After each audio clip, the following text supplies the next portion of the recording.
অনাদিরাদি গোবিন্দ ছোট বালকের বেশ ধারণ করে এই ব্রাহ্মণের গৃহে এসে ব্রাহ্মণকে অনেক সবজি দিয়েছে। আর কি বলছেন দেখুন মা, আমরা আনতে পারি নাই বলে আমাদেরকে পৃষ্ঠদেশে আঘাত করেছে। ওই যে একটি লাল কালি কলম দিয়ে দাগ দিয়েছিলেন, তাই আঘাত করেছে। তো ব্রাহ্মণের ভিক্ষা থেকে এসে দেখলেন অট্টালিকা সম্পদ, এবার বাড়ি চিনতে পারেন নাই, কেঁদে কেঁদে বলছে ব্রাহ্মণ নেই,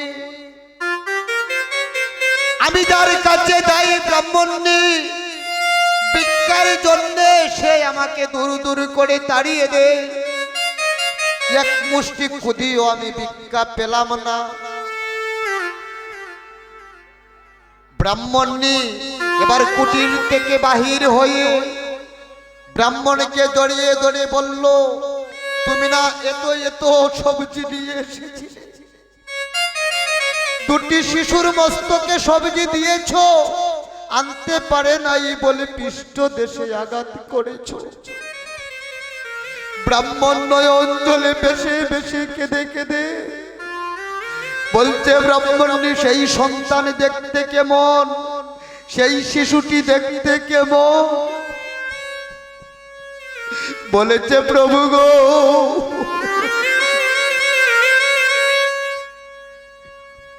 বালকে বেশ শ্যামল বর্ণ, মস্তকে পাগুড়ি বাঁধা, হাতে এক কানে বাঁশি, আরেকটি শিশু ধবল বড়।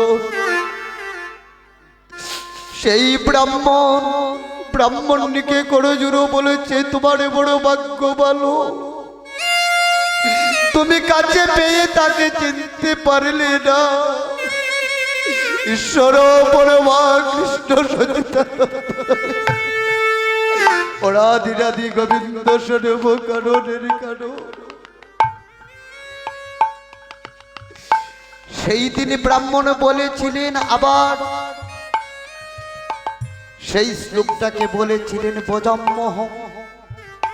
তো আমরা যদি বিশ্বাস করি মা, এখানে গোবিন্দ আছেন, এখানেই গোবিন্দ আছে, তো এতক্ষণ আমরা গুরুদেবকে স্মরণ করেছি, গুরু তৈয়া গৌরাঙ্গ বোঝে সে পাপি নরকে মজে। তো আমার গৌরাঙ্গ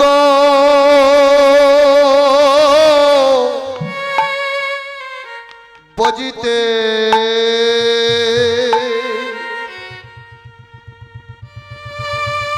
ছায়ে রে